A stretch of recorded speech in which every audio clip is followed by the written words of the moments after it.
क्या हुआ ना कि मुझे कल सुबह सुबह ही एक बहुत ही ख़राब न्यूज़ मिली, बहुत ही बैड न्यूज़ मिली। बात ये हुई कि जो मेरी मौसी हैं, मतलब जो मेरी मम्मी की बहन है, वो और मेरे मौसा जी दोनों ही एक्सपायर हो गए। और दोनों एक्सपायर हुए कोरोना के चलते। हुआ ये था कि hi guys, welcome back to my YouTube channel. और आज है संडे। संडे मतलब फंडे होता है हमारे लिए, क्योंकि हम बहुत लेट से सो के उठते हैं और इसके साथ ही साथ हम बहुत सारी चीजें करते हैं जो नहीं करना चाहिए। नहीं करना चाहिए मतलब कि हम लेट से सो के उठते हैं, हम लेट से खाते हैं, लेट से सब काम करते हैं। और अभी बज रहे हैं 7, तो मैं 7 बजे ब्लॉग स्टार्ट कर रही हूँ, क्योंकि आप सबको पता होगा कि हम सब लेट लतीफ काम करते हैं, इसलिए। तो अभी बज रहे हैं शाम को 7 बज रहे हैं और मैंने सोचा चलो ब्लॉग स्टार्ट कर दिया जाए, क्योंकि मेरा मन किया।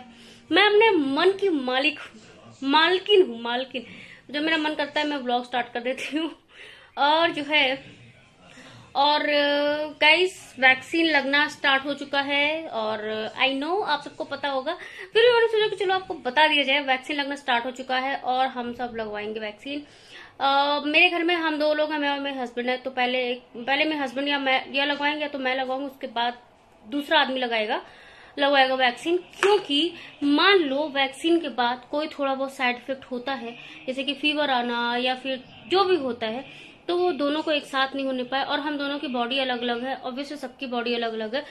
तो क्या कहते हैं कि please don't mind this section, क्योंकि ये है ऐसा कि हमारे कपड़े जो सूखते हैं ना, वो सूखने के बाद हम यहाँ लाके रख देते हैं, स्पेशली इनरवियर। क्योंकि इतना टाइम नहीं रहता यार कि हम बैठ के उसको तह करके रखें, और तह करते हैं बट कभी कभी करते। तो मैं कह रही थी कि जो है वैक्सीन हम अलग अलग लगवाएंगे। ऑब्वियसली हम दोनों की बॉडी अलग अलग है, फिर भी किसको कौन सा साइड इफेक्ट होता है नहीं पता चलता है, इसलिए अब एक एक आदमी लगवाएगा। मतलब एक पहले मैं लगवाऊंगी या फिर पहले मेरे हस्बैंड लगवाएंगे। मैं सोच रही पहले उनको लगवा दूं, क्योंकि उनको कहीं बाहर जाना पड़ता है। मतलब बाहर हम दोनों ही साथ में आते हैं, कोई सामान लेने होता है, लेकिन फिर मैं सोचती पहले उनको लगवा देती हूँ, उसके बाद मैं अपना लगवाऊंगी, क्योंकि पता नहीं। तो ये सारी चीजें हैं। मैं थोड़ा ज़्यादा सेंसिटिव हूँ ना, पता नहीं मुझे लगवाने के बाद कैसा फील होगा, क्योंकि मुझे थोड़ा सा भी कुछ होता है ना तो मुझे बहुत प्रॉब्लम हो जाती है कभी कभी। तो लेट्स सी क्या होता है, जो होता है अच्छा ही होता है। तो चलिए चलते हैं कुछ बनाने। शाम का टाइम हो गया है, चाय पीने का मन हो रहा है, बट मैं चाय नहीं बनाऊंगी, मैं कुछ और बनाऊंगी। और जो मेरी आईब्रो है ना, मुझे बहुत अच्छी लग रही है, क्योंकि मैंने खुद से बनाई है। वाओ! तो मैं बनाने जा रही हूँ चोको मोका। मैं आपको बैक कैमरा से दिखाती हूँ।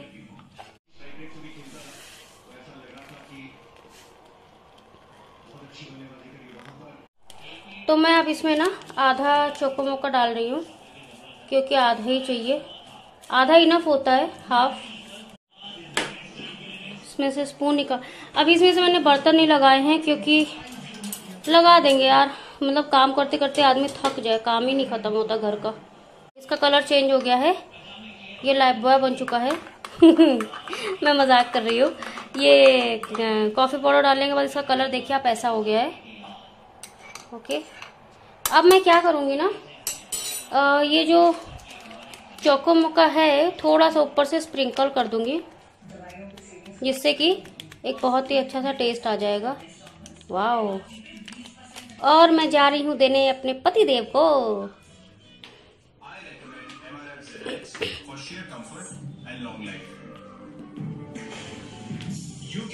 एक बात बताऊं, आज मेरे हस्बैंड को इसमें पीना है कॉफी, जो कि मेरा ऑलरेडी बहुत ही मेरा फेवरेट कप है, बट धीरे धीरे मेरे हस्बैंड का भी फेवरेट कप होता जा रहा है, तो इनको इसमें कॉफी पीना है।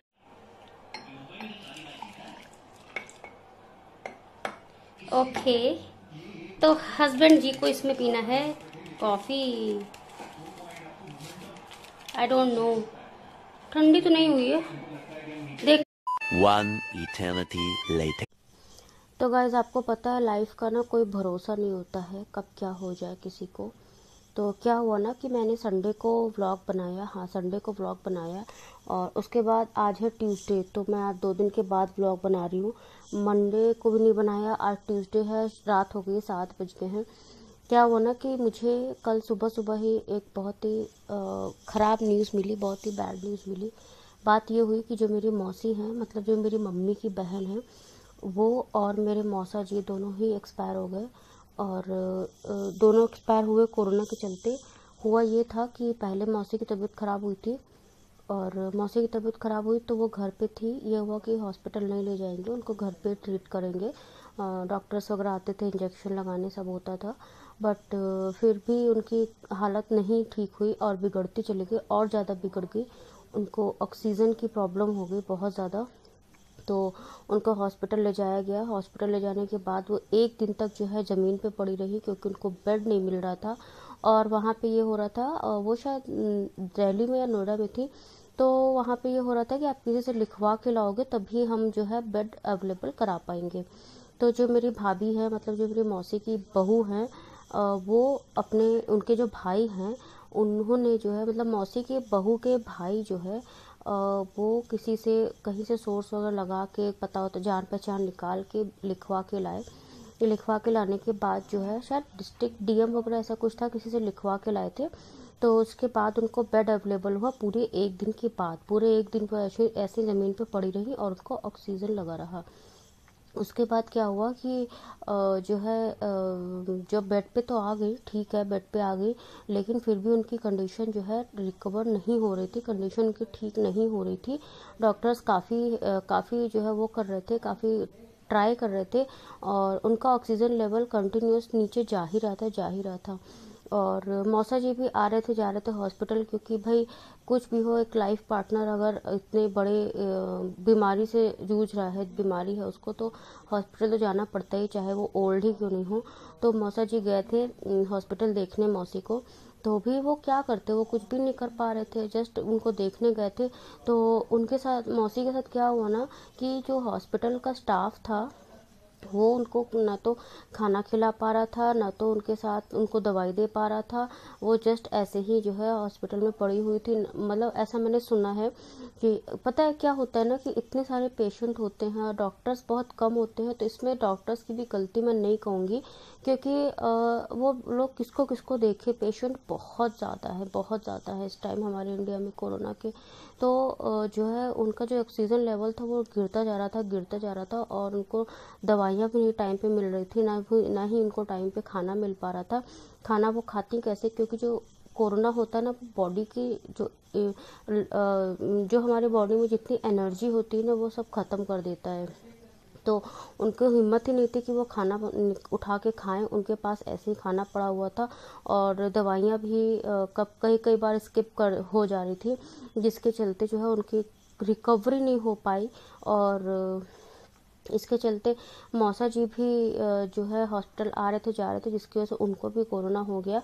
और जो मौसा जी ना, उनको दमा है, तो उनका पूरा ये लंग्स जो है ना, पूरा जो है अच्छे से यहाँ से लेके यहाँ तक पूरा ब्लॉक हो चुका था।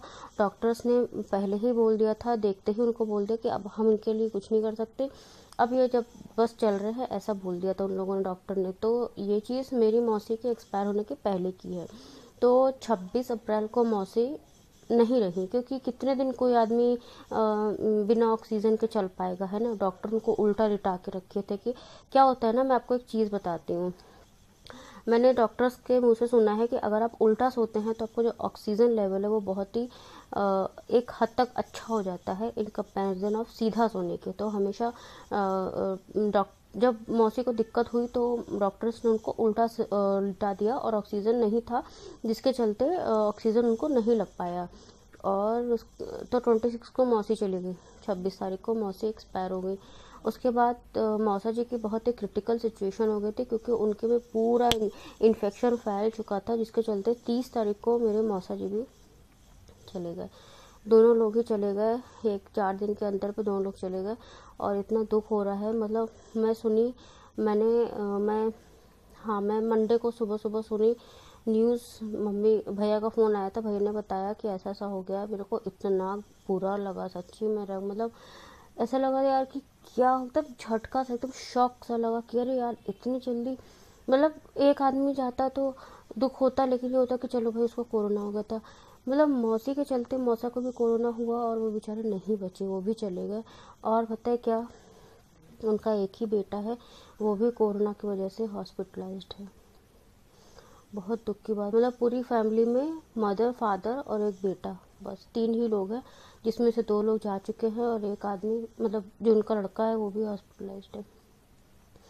इतना बुरा लग रहा है ना, मतलब मेरे को इतना शॉक लगा ना, दिन भर में इतनी अपसेट रही, मैं बता नहीं सकती।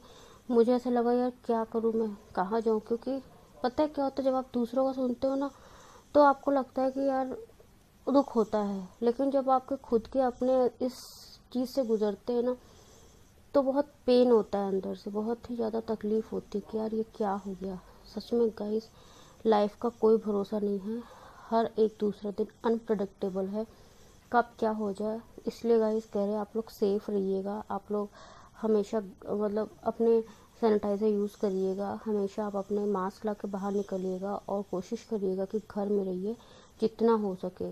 कोशिश करिए ना निकलना पड़े तो ही ज़्यादा बेटर है, क्योंकि निकलने से जो इतना ज़्यादा फैल रहा है कोरोना, मतलब मैं बता नहीं सकती। मेरी एक बहुत दूर की मामी है, मतलब कह सकते हो आप मेरे मम्मी के बहुत दूर के भाई हैं, बहुत दूर के भाई हैं। उनकी वाइफ भी एक्सपायर हो गई कोरोना के चलते। लखनऊ में मेरे मम्मी पापा लखनऊ में रहते हैं, लखनऊ में मेरे घर के बगल में एक आंटी थी, वो भी एक्सपायर हो गई यही कोरोना के चलते। मतलब इतने लोग जा रहे हैं ना, मतलब क्या है, क्या हो रहा है कुछ समझ में नहीं आ रहा है। तो बस इससे बचने का एक यही है कि भाई खुद की सेफ्टी खुद के हाथ में है, क्योंकि लाइफ का कोई भरोसा नहीं है। कोशिश करिए कि वैक्सीन लगवा लीजिए गाइस, क्योंकि वैक्सीन लगवाने से ही हम अपने आप को सेफ कर सकते हैं। क्योंकि मैंने डॉक्टर्स को कहते सुना है टीवी पे, न्यूज़ चैनल पे, कि वैक्सीन लगवाने से मैं ये गारंटी नहीं देता हूँ कि कोरोना नहीं होगा, बट अगर हो जाता है तो आपकी जान बच जाएगी। जैसे भी कोरोना की वजह से लोग जा रहे हैं, अब उस तरीके से ऐसा कुछ भी नहीं होगा। तो गाइस इसलिए आप लोग सेफ रहिए। तो चलिए गाइस, मिलते हैं आपसे न्यू ब्लॉग से, तब तक के लिए bye, take care, love you, stay plus stay.